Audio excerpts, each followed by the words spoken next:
cup naman nakakanggata. Naglagay na rin ako dito ng buko. Pagkatapos ko malagay yung mga sangkap, hinalo ko lang yang maigi. Gagamit naman ako dito ng dahon ng saging, so ginupit ko lang yan ng pabilog. Saka ko dito nilagyan ng kamuting kahoy.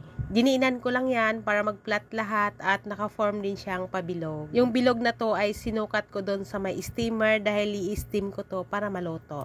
Unang lagay ko yan sa pinakailalim. Gawa naman ako dito kasi sa steamer ko naman dalawa pwedeng isa lang. Ito naman yung nasa ibabaw na. Tinakpan ko lang yan para maluto na.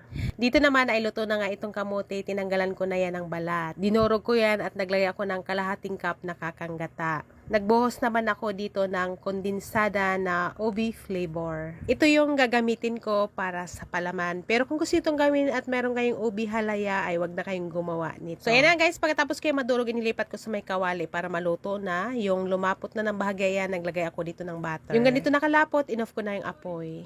Yung sinalang ko naman dun sa may steamer na kamuting kahoy ay hinango ko na rin. Pagkalamig nito at kaya namang hawakan, kaya binaklas ko na dito sa may dahon. Mabilis lang naman din siyang baklasin. So dito ay lalagyan ko lang siya ng palaman. Ito yung ginawa ko kaganina na kamote. Napakasarap nito kapag magawa na. Pagkatapos ko naman yan malagyan ng palaman, iro-roll lang yan. Napakadali lang naman din itong gawin. Pagkatapos ko naman yan ma-roll, dito naman sa may kawali, naglagay ako dyan ng konting butter. Yung mag-golden brown na ay pwede siyang hanguin.